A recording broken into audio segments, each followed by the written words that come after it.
Hello, welcome to Afterlife Topics and Metaphysics. This is Cyrus, and in today's video we are talking about one of the most terrible mistakes somebody can make if they're practicing astral projection techniques. And boy, the things I do for this channel, I just recorded this whole video to find that my microphone, for no reason at all, wasn't working the whole time. So here I am doing it again. Let's hope the second time it comes out better.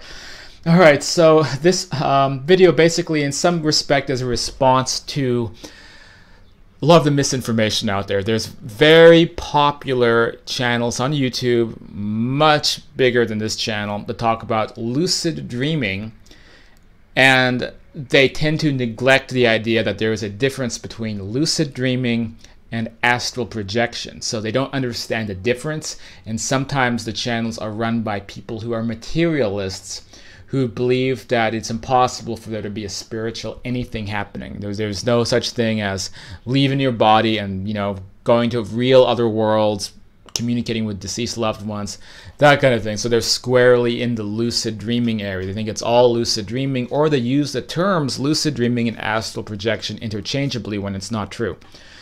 There's also a lot of people who are not materialists, but they still believe that most experiences are just generated inside of your mind. So Tom Campbell, who I talked about this a lot in the previous video, goes into this a lot and basically says that most experiences are, quote, single player simulations, that people you meet are NPCs and not real. So I'm going to talk about why I think that this is something that can lead to a really awful mistake that people make when they're getting into this stuff. Why I think it's important for anybody who is dabbling in this field to understand this point. Okay, before we go further though, Afterlife Topics and Metaphysics is where we discuss these issues. If you like this kind of thing, then I encourage you, please help support the work by hitting that subscribe button, or maybe signing up as a patron over at the Patreon page down below in the bottom left side. Help keep this work going. You can join the private classes, work with me one-on-one, do coaching with me if you want to get help in this area. All that's available for patrons or people who just want to, you know, work with me one-on-one. Shoot me an email down below.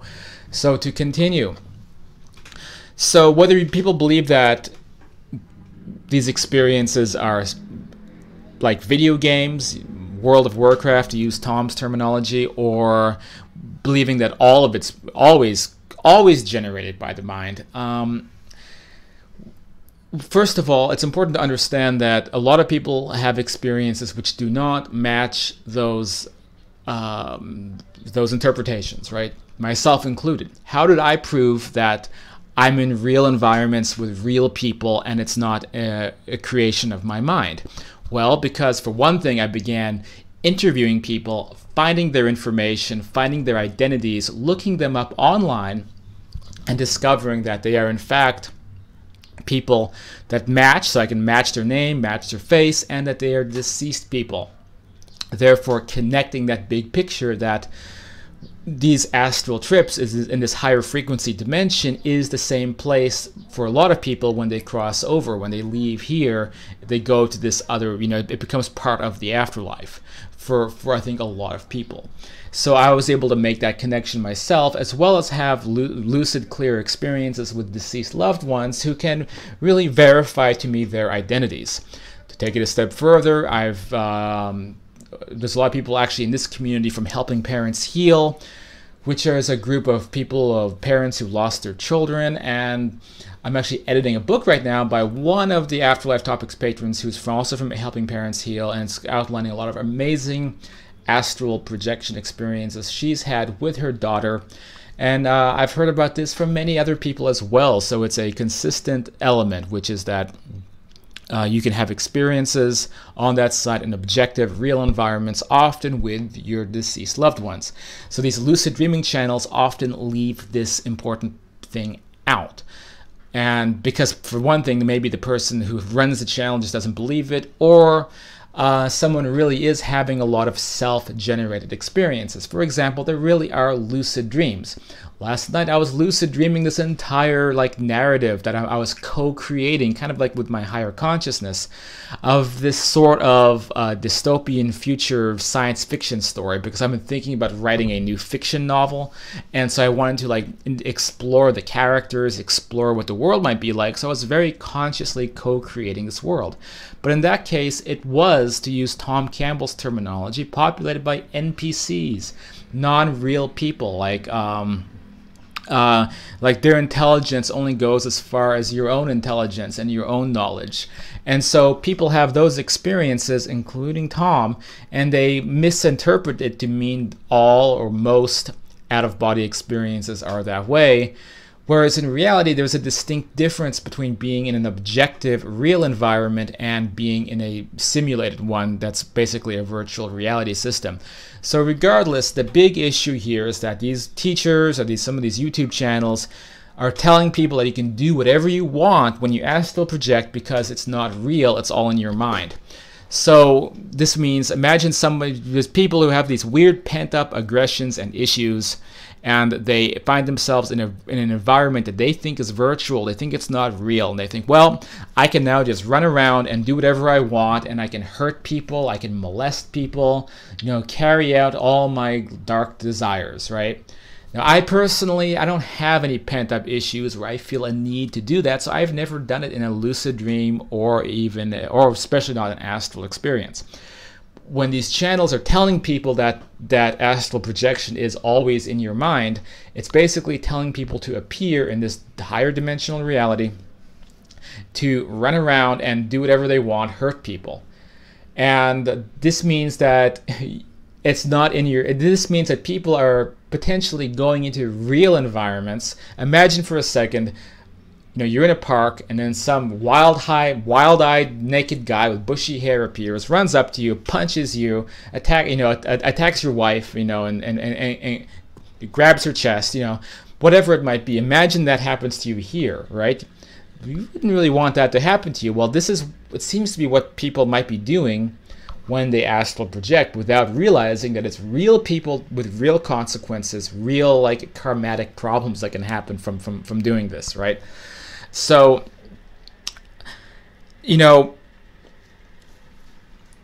I think that, well, let me back up for a second. So some people might say, well, okay, but you can't really hurt people on the astral spectrum, right? Because it's a higher dimensional reality, and I don't agree with that either, right? So I've done a lot of research on this, including asking people on that side when I'm having experiences, and they basically say that yes, we can be hurt, we can things can happen to us negatively, in the sense that, for example, an astral body can actually be destroyed, in which case it seems it creates an effect where, for example, somebody isn't I guess you could say somebody becomes formless as a result. So if somebody attacks and destroys somebody's astral body, then they are stuck kind of as being free-floating consciousness, and they may need to get help to be able to come and interact in their own world again, because they've just had that, basically they've had their astral form destroyed, and it's not as simple as people might think. So I've been told that is a real consequence. Of course, all the construction is beginning outside now that I'm doing this video a second time. So please bear with me if you hear all this, I don't know, it sounds like they're drilling something. But anyway, so it is possible to actually harm somebody. And I also think that if there's an act of aggression against somebody, I mean, that's a real act of aggression, and I think that can manifest itself into that physical pain. So yeah, yes, you can hurt people on the astral side. So would you want to do this to a real person? I don't think so. Another element of this is why it's such a terrible mistake when people do things like this, is that you may have an astral parallel self living on that side, and that astral parallel self may have its own life. what you're doing, you know, to use Tom Campbell phrasing, is that you're connecting to the data stream. You're connecting to that existence that you already have going on that spectrum. Your consciousness here swaps out and enters your consciousness on that side.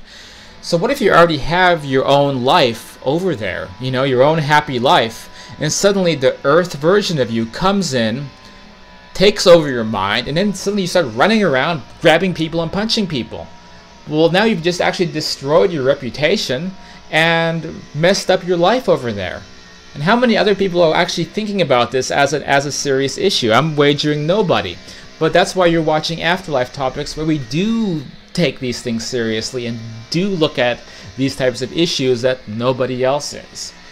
Okay, so I can really kind of leave it off by saying, look, I've had what I know to be real objective experiences on that side, and the last thing I would ever want to do is hurt somebody or cause problems, because it's the same as here. But what happens when these big YouTube channels are telling people that it's okay to do all that because none of it's real? Or when people hear what Tom says and they infer from it, well, he said almost all experiences are single player simulations and it's just like a video game. Great, I'm gonna go do whatever I want.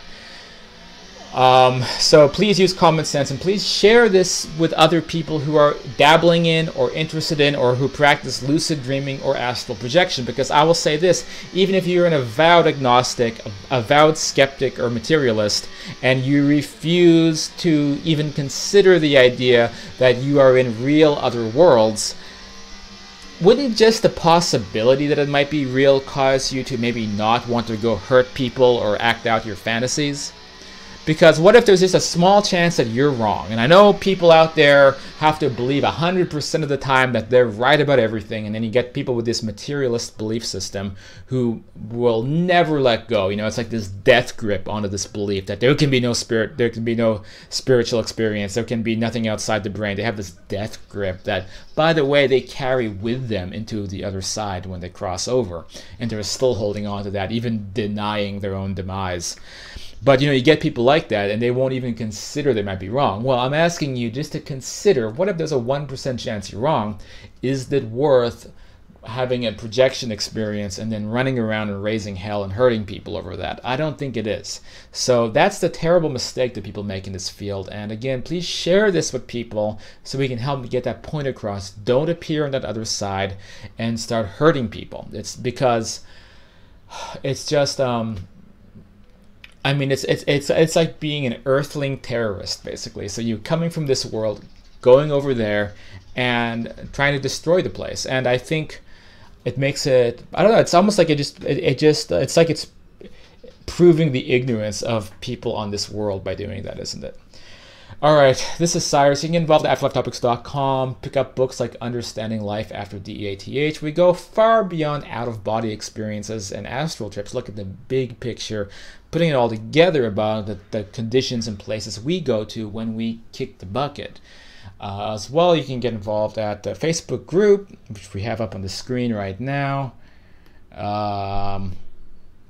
Lots of discussions, sometimes arguing, that happens on big groups, but mostly lots of great and interesting discussions. The Reddit page, r/afterlifetopics. The comments here, the web page, all that's community for people to get involved and learn about these subjects. Call it like your free mystery school. But if you want to support the work, hit the patreon.com/afterlifetopics. Anyway, thanks for watching this video, and I'll catch you guys on the next one.